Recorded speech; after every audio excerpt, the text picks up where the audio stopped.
to guys, Anyana. Ang pupuntahan natin yung dulo ng Anyana. Ayan, makikita nyo, rough road yan guys. Hindi na tayo bababa dyan.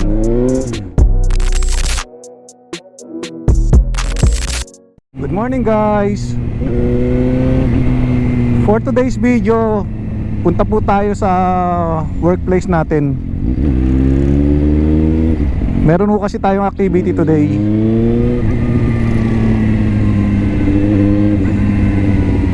So meron po tayong drug symposium. Magko-conduct po niyan PDEA. Magandang activity po yan. Marami tayong learnings na makukuha dyan. Diyan natin matututunan kung ano yung masamang epekto ng mga illegal drugs sa ating katawan, sa ating community.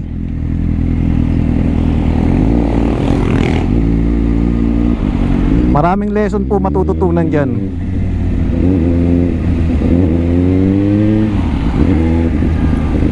Yung mga penalties po na katumbas pag kayo ay na-involve sa mga maling gawain, lalo na patungkol sa mga illegal na droga. So mag-enjoy na lang tayo. Huwag na po tayo magpa-involve dyan sa mga ganyang activity, mga ganyang illegal activity. Mag-rides tayo or mag-isip tayo ng mga ibang activity na kapaki-pakinabang. So dahil nga hindi naman tayo masyadong malayo, gamit nga pala natin today si V2. O once in a while ginagamit po natin siya.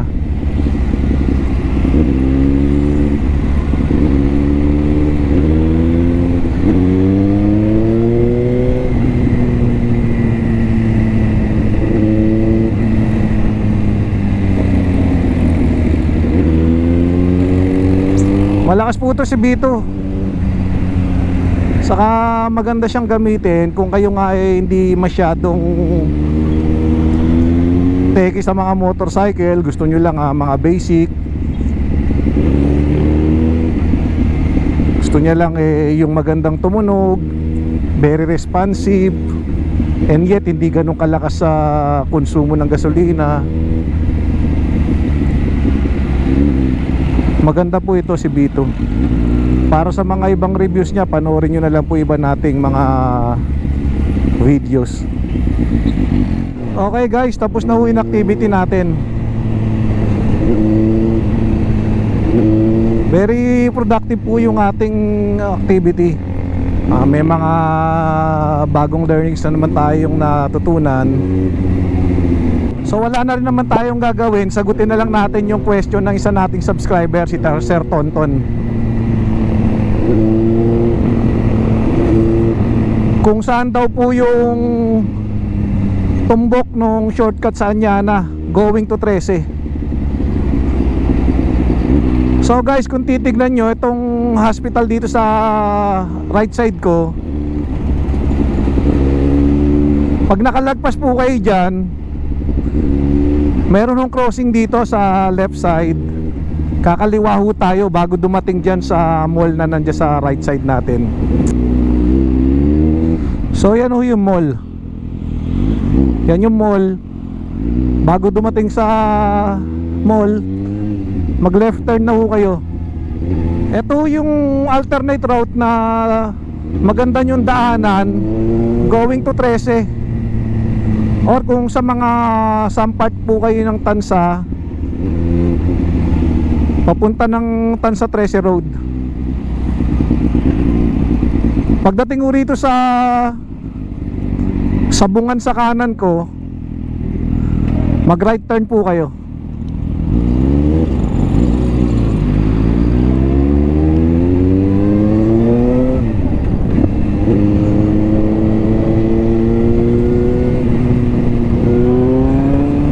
So ito yung magandang shortcut papuntang 13 Martires. Hindi na ako kayo dadaan sa tulay ng Umboy. Hindi nyo na ako madadaanan yung munisipyo ng Tansa. Minsan kasi nagkakaroon po ng build up dyan.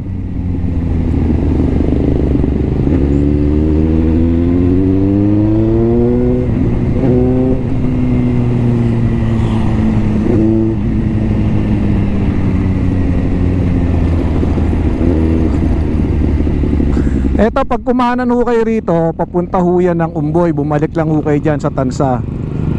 So kung kakaliwa naman kayo doon, papunta kayo ng Santol, Bunga. So eto guys, Anyana. Ang pupuntahan ho natin yung dulo ng Anyana, para meron lang ho kayong idea. Sa mga taga rito, I'm sure alam na po nila yan. Pero ito naman ho ay para sa mga viewers, subscriber po natin na hindi taga rito. Ipakita lang po natin yung actual situation niya doon sa dulo. Nung mga nakaraan po kasi ginagawa pa yan eh.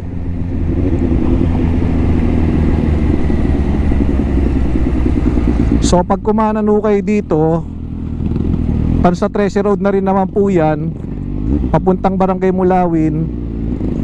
So ikot po tayo rin sa Rotonda, lampasan po natin siya. Yan, lampasan natin yung Rotonda, straight lang po tayo.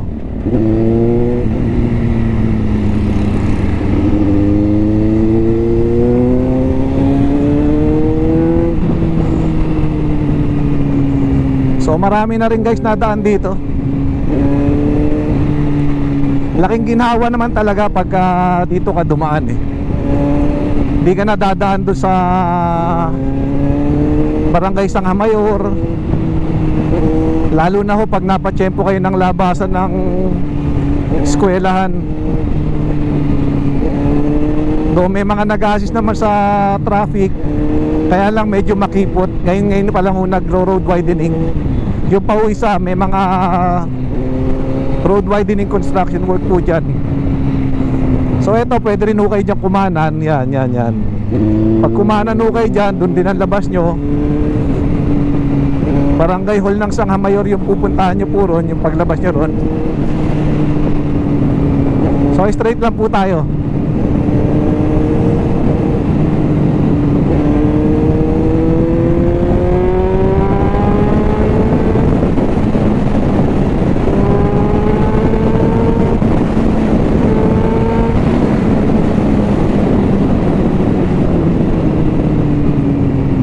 Ayan, ingat lang din kayo dyan guys. So may mga construction pa rin naman dyan.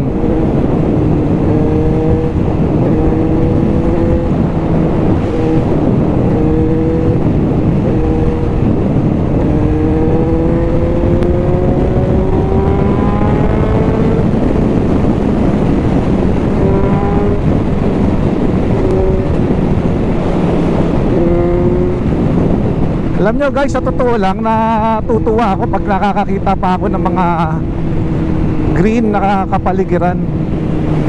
So sana kasabay ng pag-unlad, may mga maiwan pa rin tayong mga puno, mga halaman. Kasi ito guys, oh, puro subdivision na eh. Nako guys, umaambon. Medyo bilisan natin.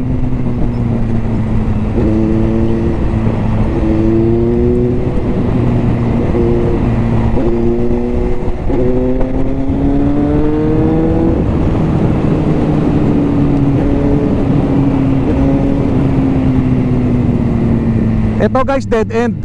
So may choice kayo dyan. Pwede kayong kumanan or pwede kayong kumaliwa. So kakanan tayo.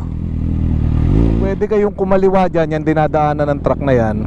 Kaya lang di na tayo lulusong dyan. Nakita nyo naman, oh, napakaputik. Tsaka malalalim po yung hukay dyan. Ito nga Innova, oh, nakita nyo, nahihirapan, oh. So kung naka 4 wheels kayo, naka mataas-taas yung sasakyan nyo, pwede nyo hong lusungin yan. Ang labas po nyan, mga ilang meters lang po. Magandang kalsada ulit ang lalabasan mo dyan. Siguro mga less than 100 meters. Okay na. So tayo guys, didiretso na lang tayo rito. Barangay Punta na tayo lalabas. Ayan, makikita nyo, rough road yan guys. Hindi na tayo bababa dyan.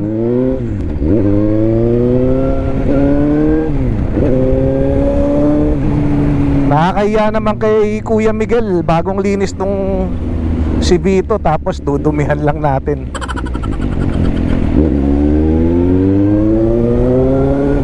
Tsaka yan guys, umuulan na rin naman, oh.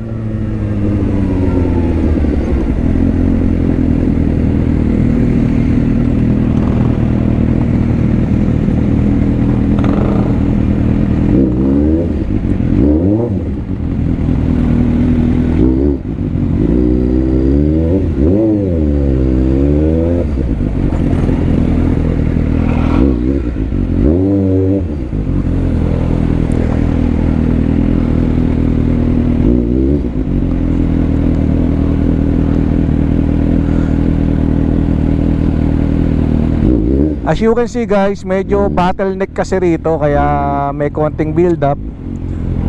Eto guys, oh. So ito yung barangay hall ng Punta Uno. So kung kakaliwa ho kayo, papuntang 13 na po yan eh. Yan, papuntang 13. Tapos yung lubak na tinuro ko sa inyo kanina, doon din ang labas niyan, going to 13. So ito yung barangay hall, Punta Uno. So kumanan na po tayo. Sa 13 road na rin naman po ito. So imagine niyo na lang kung anong traffic yung nalampasan natin. Nakalagpas tayo sa Mulawin, nakalagpas tayo sa bayan ng Tansa, nakalagpas tayo sa traffic na pwedeng idulot dyan sa may Sangha Mayor, lalo na kung maglalabasan na yung mga estudyante. So yun lang guys, yun lang pinakita ko. At least sa mga hindi pa ho nakakadaan dyan, may idea na ho kayo. Yung nakita nyo kanina na build up do sa may bago mag barangay hall, mabilis lang naman po yun. Lagi ho may nag-a-assist na mga barangay tanod dyan.